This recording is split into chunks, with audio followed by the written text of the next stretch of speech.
Assalamualaikum warahmatullahi wabarakatuh. Alhamdulillahilladzi arsala rasulahu bil huda wa dinil haqq liyuzhirahu 'ala dini kulli wa kafa billahi syahida. Asyhadu an la ilaha illallah wahdahu la syarikalah wa asyhadu anna Muhammadan abduhu wa rasuluh la nabiyya ba'dah. Allahumma salli wa sallim wa barik ala sayyidina Muhammadin wa ala alihi wa sahbihi ajma'in wa man tabi'ahum bi ihsanin ila yaumiddin, amma ba'd. Marilah kita bersyukur kehadirat Allah Subhanahu wa taala karena rahmat, hidayah, maunahnya terus melimpah kepada kita. Mudah-mudahan kita semakin takarrub kepada Allah Subhanahu wa taala. Selawat dan salam kepada Rasulullah sallallahu alaihi wasallam. Mudah-mudahan kita akan mendapat syafaat dan bersama beliau nanti di Raudatul Jannatin Naim. Pak Prof Sukri yang saya hormati, berkaitan dengan penyelidikan ilmiah yang kita bincangkan pada hari ini, terutama di Universiti Islam. Dan kita memaklumi bahwa penyelidikan adalah meneratas ilmu pengetahuan. Dalam Islam sudah tersedia ada kaedah penyelidikan Islam. Namun sampai kini kaedah penyelidikan itu belum terlaksana dengan sepenuh hati. Mayoritinya masih menggunakan kaedah penyelidikan lazim atau dari barat, yang hasilnya tak sesuai dengan harapan kita yang secara Islam. Kira-kira apa penyebabnya dan bagaimana solusinya? Mengapa kebanyakan sarjana Universiti Islam pakai kaidah pendidikan lazim, bukan kaidah pendidikan berterakat Islam? Saya kira itulah soal kita hari ini. Maka kita persilakan kepada Prof Sukri untuk menjawab persoalan kita ini. Demikian dari saya. Dipersilakan Prof Sukri. A'udzubillahi minasyaitonirrajim. Bismillahirrahmanirrahim. Alhamdulillahirabbil alamin wassalatu wassalamu ala asyrafil mursalin sayyidina Muhammad wa ala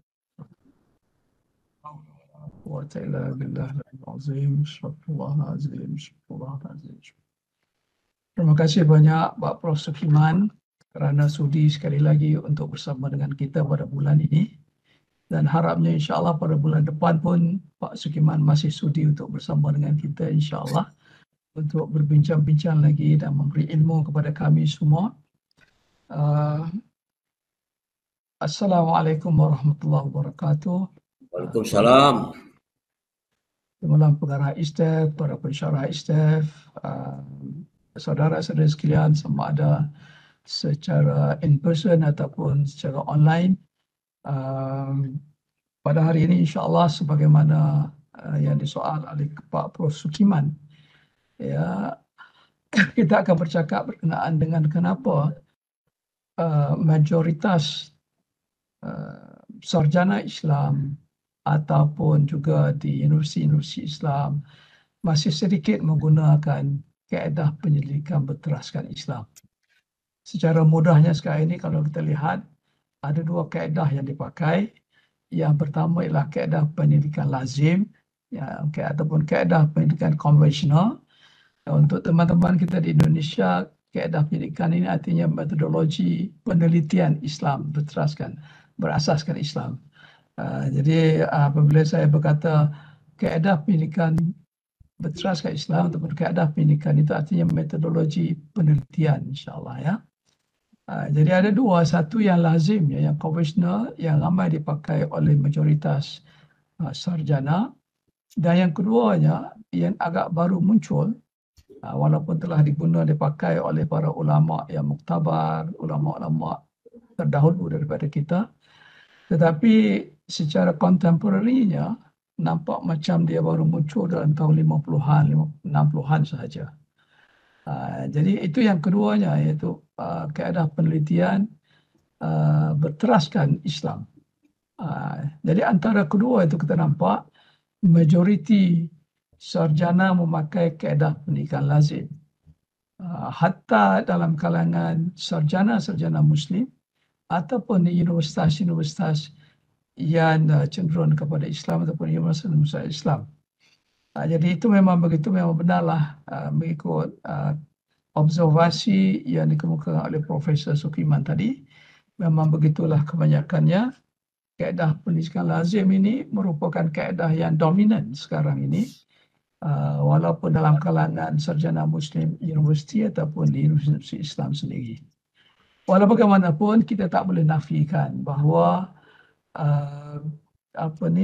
walaupun majoritasnya memakai kaedah pendidikan lazim dan kaedah pendidikan lazim itu merupakan kaedah pendidikan yang dominan, tetapi sudah ada usaha insya-Allah sedikit sebanyak daripada beberapa sarjana dan juga daripada di universitas Islam yang cuba menyelidik dan juga cuba menghasilkan karya-karya berkenaan dengan kaedah pendidikan berasaskan Islam ini. Alhamdulillah. Misalnya saya bagi contoh, kalau kita tengok zaman contemporary sekarang ini, nampaknya setakat yang saya tahu, Aligarh Muslim University di India telah cuba untuk menggagaskan ataupun paling tidak menimbulkan masalah yang didapati dalam kaedah pendidikan lazim. Ya, dalam tahun 50-an lagi, mereka di Aligarh Muslim University di India itu telah menerbitkan satu bulletin yang namanya Islamic Research Circle Bulletin. Ini dalam tahun 50-an. Dan dalam bulletin ini banyak ditulis esei-esei berkenaan dengan masalah kaedah pendidikan lazim dan cuba mengemukakan satu kaedah yang dipanggil Islamic Research Methodology.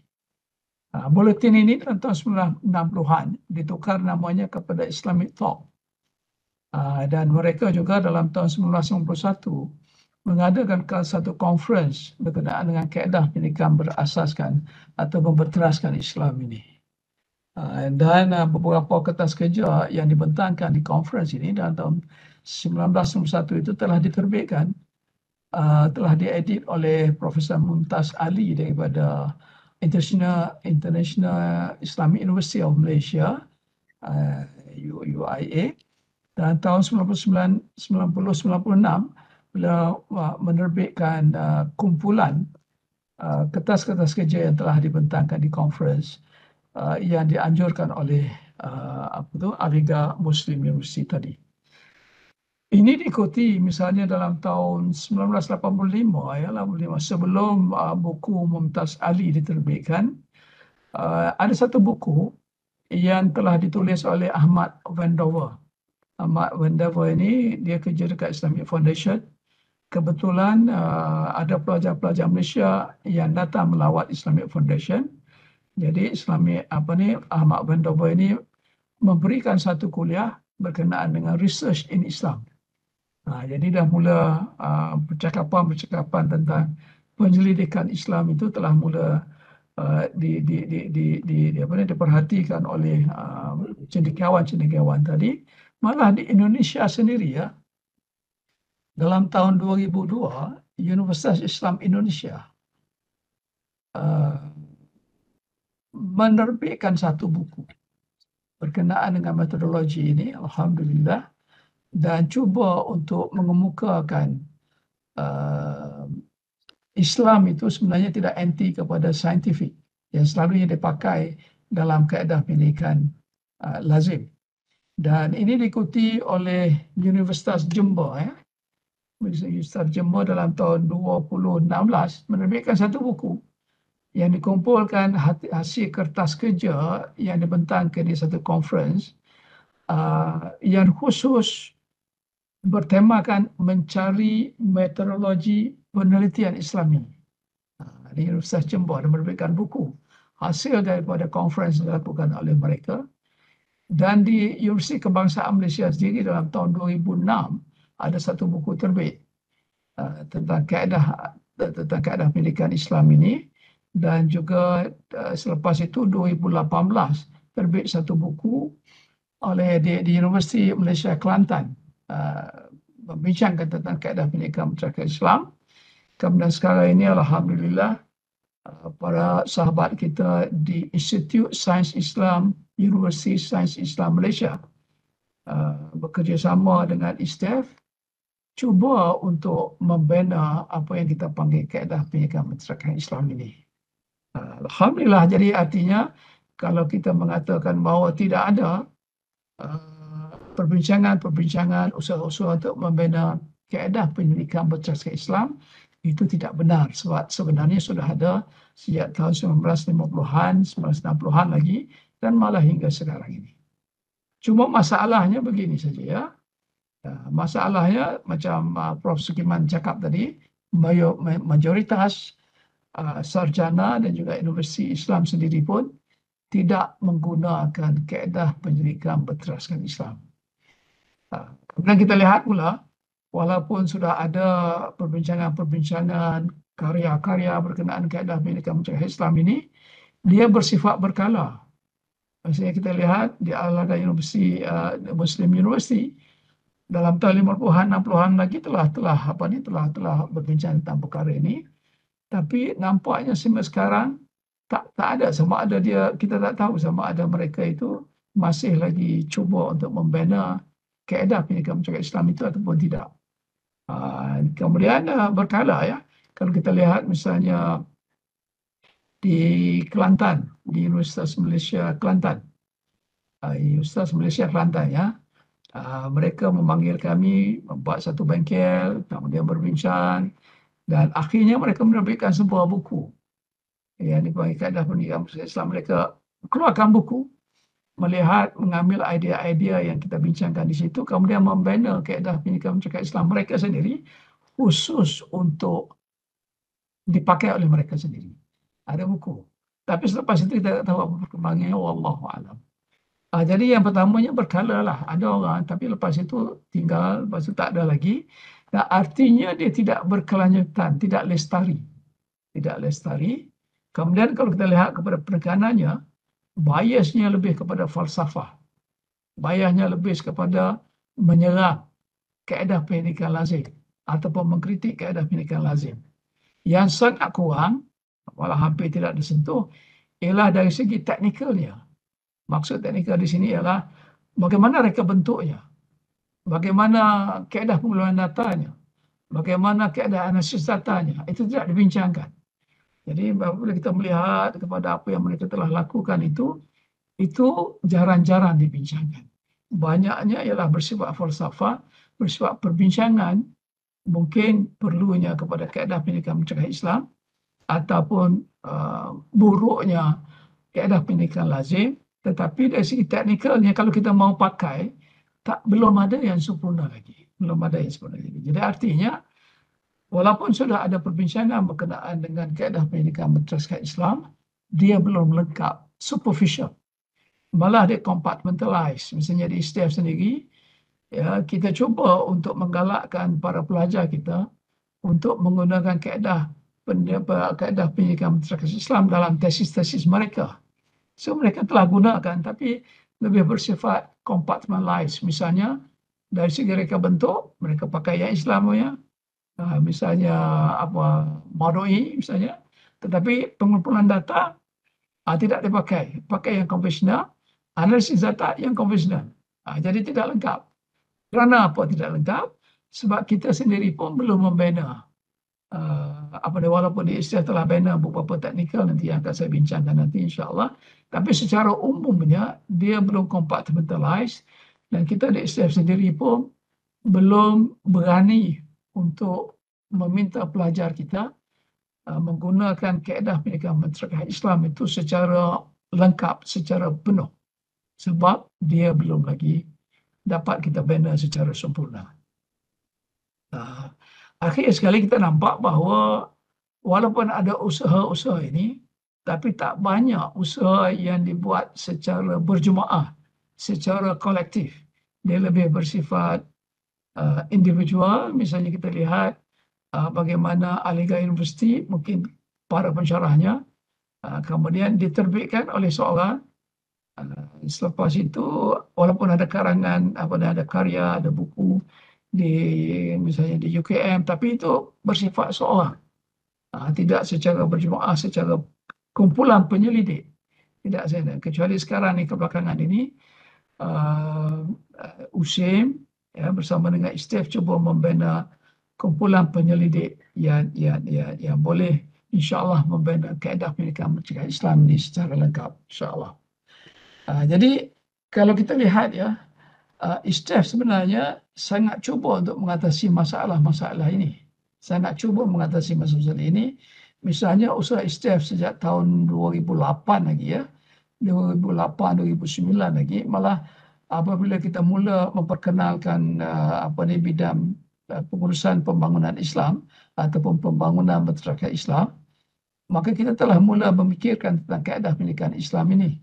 Jadi untuk itu kita membina kumpulan penyelidik di ISTEF sendiri. Dalam kalangan orang-orang ISTEF sendiri, kita bina kumpulan penyelidik.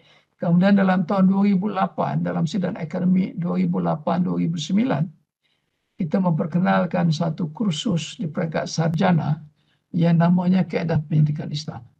Jadi kursus itu dari dulu sampai sekarang ada. Dan ia sentiasa berkembang. Apabila ada maklumat-maklumat baru, ataupun kajian-kajian baru yang dilakukan oleh para pelajar ISTEF, maka dalam kuliah itu ditambahkan lagi. Di samping itu, ISTEF juga menganjurkan conference dan seminar. Misalnya dah tahun 2008 menganjurkan seminar, kemudian 6 tahun selepas itu menganjurkan lagi satu, 2018 mengajuk lagi bersama dengan, kalau tak silap, dengan UMK 2024 dengan institusi mana dan sekarang ini 2025 kita menganjurkan dengan Institut Sains Islam di USIM. Selain daripada itu, kita galakkan pelajar-pelajar kita, pelajar sarjana dan juga pelajar PhD kita membuat penyelidikan. Jadi sehingga sekarang ini, alhamdulillah seramai 19 orang pelajar kita telah menghasilkan tesis yang ada kena-mengena dengan kaedah pendidikan berteraskan Islam ini. Sama ada dalam reka bentuk kajian, sama ada dalam kaedah pengumpulan dasar dan kaedah pengumpulan data, ataupun dalam kaedah analisis data. Jadi bila kumpulkan semua itu, subhanallah ada 19 tajuk yang sudah ada. Dan tajuk-tajuk ini sentiasa diperbincangkan dalam kursus kaedah pendidikan mencegah Islam yang ditawarkan kepada peringkat pelajar-pelajar sarjana kita. Selain daripada itu, mana-mana kajian yang dilakukan ini diterbitkan, terutamanya oleh Dewan Bahasa dan Pustaka. Setakat ini yang saya tahulah mungkin ada lagi yang saya tak tahu, tapi yang saya tahu dalam 2013 ada satu buku hasil daripada kajian master sarjana pengarah ISTEF sendiri. Pada ketika itu dia pelajar pengumpulan hadis. Jadi ada satu buku yang diterbitkan. Kemudian dalam tahun 2019 satu lagi buku tesis pelajar kita yang sekarang dah jadi profesor di UNIZA, iaitu proses pemfatwaan. Dan lepas itu 2020 ada satu lagi buku daripada pelajar PhD kita yang sekarang menjadi pensyarah di UUM. Ini penakulan, ini 2020 ini dipersahi sekali lagi berkenaan dengan penakulan mantik, dan yang saya sebutkan pensyarah UUM tadi itu ialah berkaitan dengan nakul hadis pada 2023. Saya difahamkan ada satu buku lagi yang diterbitkan oleh pelajar kita berkenaan dengan objektiviti, kalau tak silap begitu tapi saya tak dapat buku tu. Jadi yang lain-lain tu saya tak tahulah, ini yang saya tahu saja. Jadi artinya selain daripada membuat kajian, pelajar-pelajar kita di ISTEF juga telah menerbitkan kajian-kajian mereka itu dalam buah-buah buku yang barangkali kita boleh kumpulkan untuk kita gabungkan menjadi insya-Allah kaedah pendidikan berteraskan Islam. Definitely selain daripada itu kita sebarkan kepada kawan-kawan kita di mana-mana ada peluang. Misalnya saya sebutkan tadi di Universitas Jember. Universitas Jember ni setiap tahun kita ke sana dulu dalam tahun berapa untuk beberapa tahun dan membuat conference, dan salah satu conference itu ialah dengan berkenaan dengan metodologi penelitian Islam. Kita buat juga dengan Universiti Malaysia Kelantan, kita buat juga dengan KIAS di Kota Baru, dan sekarang ini dengan Institut Sains Islam di USIP. Dan selain daripada itu, tentu sekali kita membina jaringan-jaringan dan juga sahabat-sahabat untuk berkenaan dengan perkara ini. Alhamdulillah. Tapi yang agak berbeza, yang kita nampak agak berbeza di sini, dan cuba kita lakukan di ISTEF ini, ialah berkenaan dengan apa yang ditekankan oleh ISTEF ini. ISTEF ada juga menulis tentang falsafah, tetapi pendekanan ISTEF ini lebih kepada teknik-teknik kaedah pendidikan masyarakat Islam.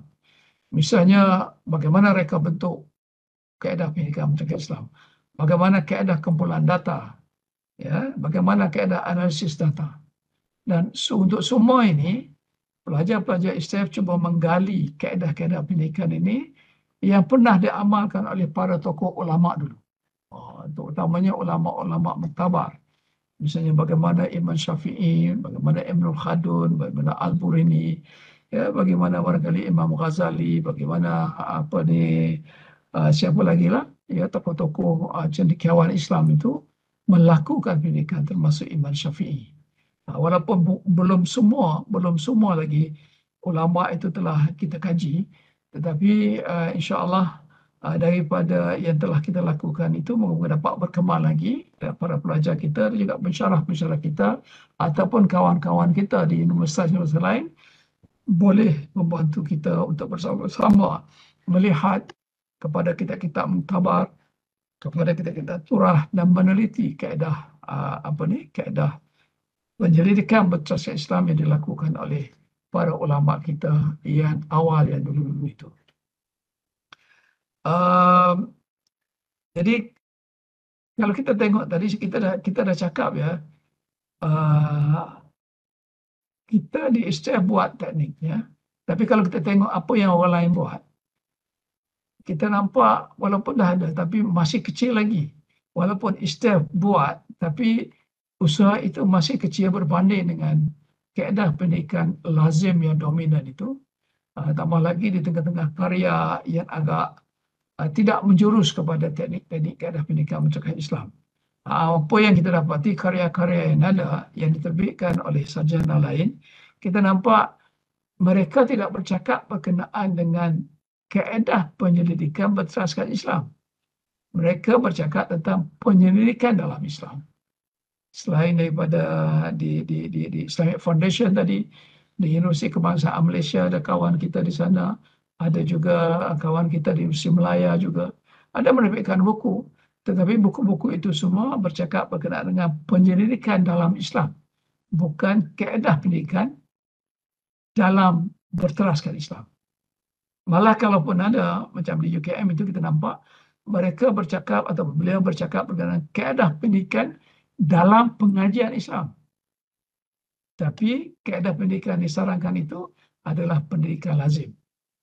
Malah beliau menyamakan antara kaedah pendidikan Islam itu dengan kaedah pendidikan lazim. Jadi antara perkara-perkara yang barangkali boleh kita atasi. Dan selain daripada itu, kalau macam di Universitas Islam Indonesia itu, mereka cuba membuktikan, ya, bahawa Islam tidak menolak saintifik. Banyak ayat-ayat Quran yang dikemukakan, cuma mereka tidak mendefinisikan istilah saintifik itu dari perspektif Islam.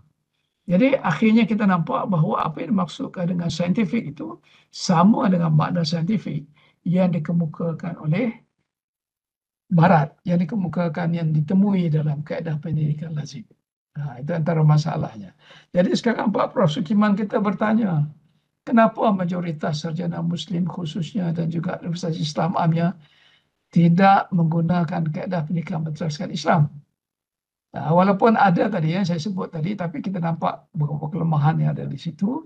Walaupun ISTEF cuba mengatasi masalah itu, tapi itu dikira masih kecil, ya, berbanding dengan kaedah pendidikan lazim yang dominan.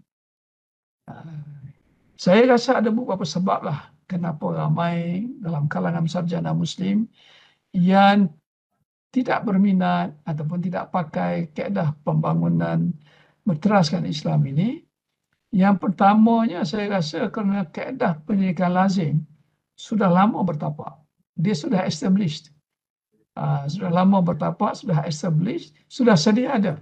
Pendek kata, kalau kita nak analogikan sebagai orang yang lapar, ya, makanannya sudah dihidangkan. Jadi tak perlu berusaha lagi, terus makan saja. Tetapi kalau nak pakai kaedah pendidikan berteraskan Islam, kita kena masak, ya, kita kena adunkan resepinya, kita kena hidang, kemudian baru boleh pakai. Jadi nak lawan dengan kaedah pendidikan lazim ini yang sudah established, tentulah agak susah dan lebih mudah untuk pakai kaedah pendidikan lazim. Malah kaedah pendidikan lazim ni kalau kita tengok kualitatif lah, kaedah pendidikan kualitatif, umurnya sudah lebih 100 tahun. Dia diasaskan pada tahun 1925 oleh seorang ahli psikologi yang nama Paul Felix Gazasrel. Dia asaskan itu, dan kalau kita kira, itu sudah lebih 100 tahun, lebih kurang 1 tahun ya. Kemudian kaedah pendidikan kuantitatif pula sudah berusia lebih 70 tahun. Yang diasaskan dalam tahun 1950-an dan 1960-an oleh ahli-ahli sejarah sosial, ahli sejarah politik dan ahli sejarah ekonomi. Jadi kalau kita nampak dah lama, dah tua, dah established, malah dah berakar umbi. Jadi agak sukar untuk orang berpindah daripada kaedah pendidikan lazim pada kaedah berteraskan Islam yang kena kita bina. Sebab kaedah pendidikan berteraskan Islam ni kita kena bina dulu, baru boleh pakai. Sedangkan kaedah pendidikan lazim dah sedia ada, dah boleh pakai. Dan malah daripada perspektif kaedah pendidikan lazim, mereka menganggap bahawa semua itu telah terbukti benarnya. Dengan memakai kaedah pendidikan lazim, mereka boleh mendapat maklumat dan juga membina polisi-polisi ataupun kebijakan-kebijakan untuk dilaksanakan. Walaupun jangan-jangan kita jumpa kebijakan-kebijakan itu boleh menyelesaikan masalah secara tuntas, ya. Okey, itu yang pertama. Yang kedua, para penyelidik ini, khususnya penyelidik Islam dan juga universiti Islam sendiri, sama ada mereka sedar ataupun tidak, sama ada mereka aware ataupun tidak dengan kewujudan kaedah pendidikan berteraskan Islam ini, kebanyakannya barangkali terlupa tentang kaedah pendidikan berteraskan Islam ini ataupun tidak berminat untuk membina kaedah pendidikan berteraskan Islam. Saya ada pengalaman bercakap di banyak tempat, termasuk juga dalam kalangan kawan-kawan kita daripada pengajian Islam. Tapi begitulah, perbincangannya tidak ada sangat. Kalau selepas itu mereka lupakan ajaran-ajaran mereka yang menunjukkan minat. Ya, kecuali kawan-kawan kita yang saya sebutkan tadi, ya, macam di UMK, di ISI USIM, di Universitas Jember, ada beberapa saja. Sedangkan yang saya cakap berkenaan dengan ini banyak tempat, tapi dia lalu macam angin begitu saja, ya. Sama ada mereka terlupa atau mereka tak berminat sangat. Jadi yang mereka minat, mereka bukan kata tak kaji tokoh-tokoh ulama kita yang besar-besar itu, mereka buat kajian, tapi mereka lebih membuat kajian berkenaan dengan pemikiran tokoh-tokoh tersebut. Saya nampak ada dua perkara yang mereka tak, ataupun jarang-jarang mereka tekankan atau melihat. Yang pertama dari segi iman dan takwa tokoh-tokoh itu. Misalnya kalau kita lihat kepada Imam Ghazali, ada kajian banyak berkenaan dengan Imam Ghazali, termasuk dalam berkenaan dengan Mazmumah, Mudah dan sebagainya. Tapi jarang-jarang orang membuat kajian tentang ibadah Imam Ghazali ataupun tentang iman dan takwa Imam Ghazali. Ya, begitu juga dengan Imam Syafi'i, dengan Ibn Khaldun, dengan Ibn Sina. Saya terkejut itu ada saya nampak satu video yang menceritakan tentang latar belakang Ibn Sina. Walaupun dia tokoh yang sangat besar, tapi ideologinya dikatakan ideologi yang kata orang itulah, orang yang memberi ceramah itu dia kata ideologinya tidak benar-benar aliran dominan Islam. Saya terlupa apa nak dominan aliran yang disebutkan itu, ya. Jadi kawan kita ni rupanya membuat kajian berkenaan dengan bukan pemikiran Ibn Sina, tetapi berkenaan dengan iman dan takwa dan aliran pemikiran Ibn Sina itu. Ini jangan-jangan orang buat. Jangan-jangan buat. Itu yang pertama. Yang kedua, malah hampir tidak ada orang yang membuat kajian berkenaan dengan bagaimana tokoh-tokoh Islam itu membuat kajian.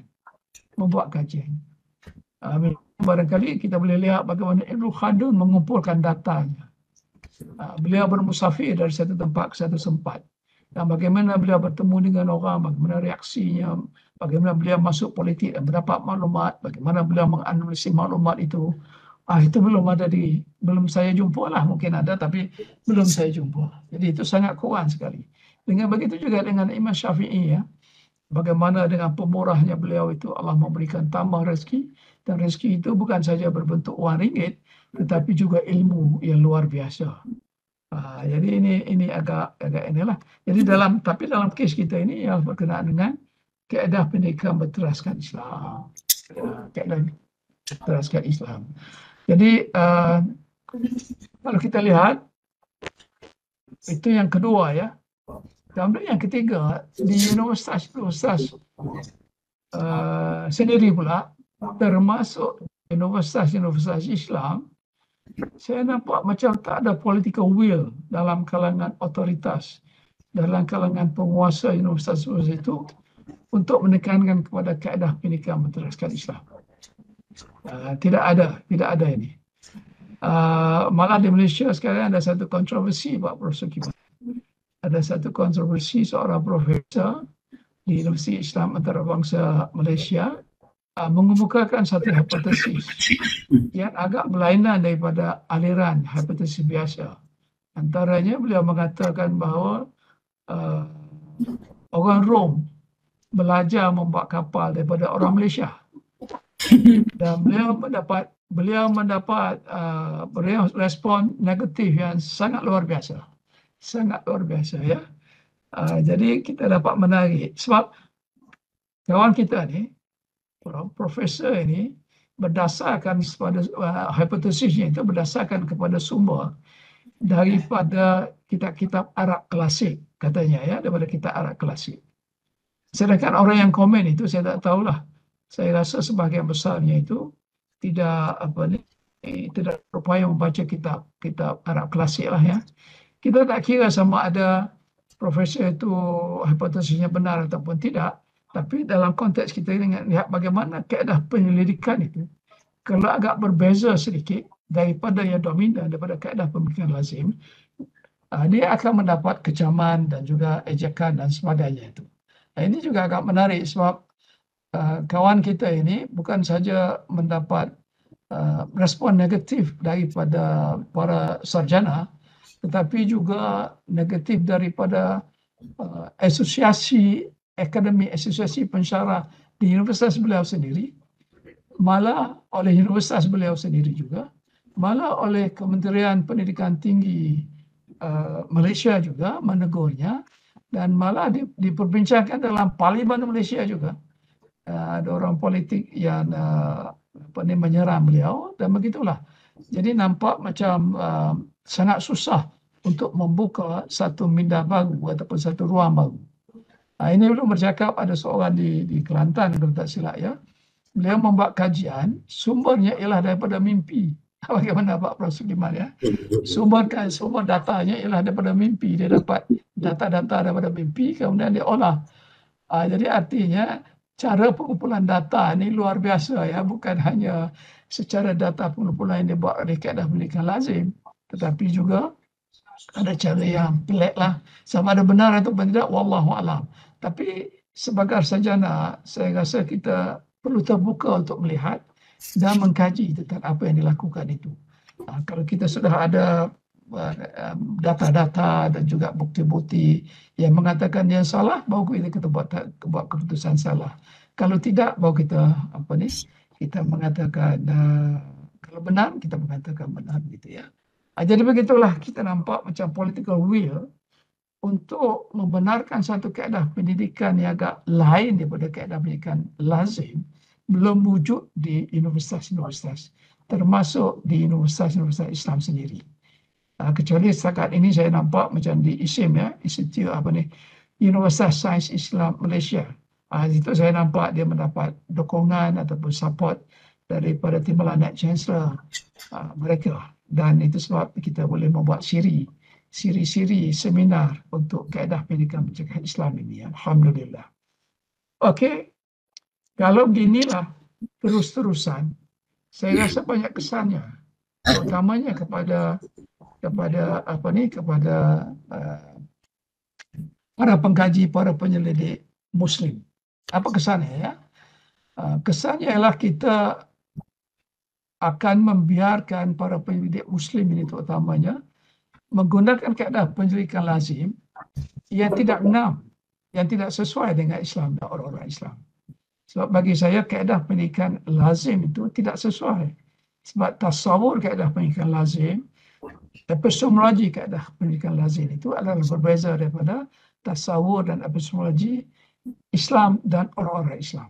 Jadi bagaimana kita boleh menggunakan satu alat untuk memahami tentang satu perkara yang tasawur dan epistemologi yang berbeza, yang juga membawa kepada definisi yang berbeza, dengan menggunakan satu alat yang berbeza, tasawur dan epistemologi. Itu yang pertama. Yang kedua, mereka akan menggunakan alat analisis yang tidak cukup. Sebab dalam kaedah pendidikan lazim itu, alat analisis yang ada hanyalah untuk melihat perkara-perkara yang fizikal saja. Perkara-perkara yang tangible saja. Perkara-perkara yang nampak di mata, perkara-perkara yang boleh diobserve oleh panca indera. Kalau tidak dapat, maka itu tidak dikira sebagai benar. Jadi alat analisis yang tidak. Tapi kalau kaedah pendidikan berasaskan Islam, kita ada analisis untuk melihat perkara-perkara yang gaib. Ada alat analisis. Bagaimana mau melihat ataupun memahami tentang mazmumah dan mahmudah misalnya. Bagaimana memahami tentang nafsu, tentang akal, ya, tentang jiwa, tentang kalbu, tentang syurga, tentang neraka. So ada alat-alatnya untuk kita menilainya itu. Jadi kalau kita hanya pakai kaedah pendidikan lazim, jadi penemuan kita agak terhad. Penemuan kita ada, dan kalau terhad boleh tahan tapi takut tidak betul, gitu ya, takut tidak betul. Kemudian yang ketiga ini lebih bahaya lagi. Saya rasa kita akan mendedahkan para penyelidik kita kepada kecacatan iman, kepada kecacatan akidah. Kerana apa?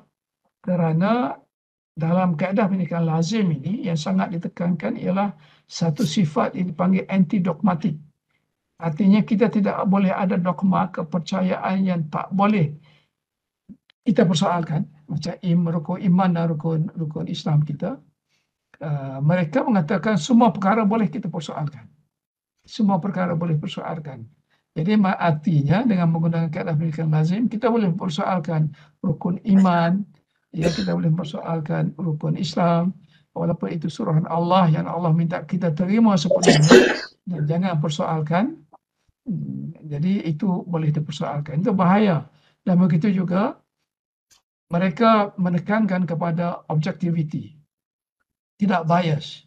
Jadi untuk itu mereka menyarankan supaya para penyelidik mesti membebaskan diri daripada nilai masing-masing. Kalau kita orang Islam, kalau mahu membuat satu kajian yang objektif, yang tidak bias, yang benar-benar neutral, maka kena buang nilai Islam itu. Kena buang perspektif Islam itu dan kena pakai perspektif yang neutral, yang natural untuk diagnose sesuatu masalah dan juga memberi prescription kepada masalah tersebut. Kan itu bahaya, secara tak langsung lah. Dan akhir sekali kita nampak bahawa apa yang mampu mereka kumpul daripada kaedah pendidikan lazim itu ialah hanya tidak boleh membina satu diagnosis yang betul. Dia tak boleh diagnose, tak boleh menceritakan ini masalah yang sebenar sebab alat analisis mereka tidak cukup, dan apatah lagi untuk memberikan solusi-solusi, ya, kepada masalah-masalah yang dikaji itu.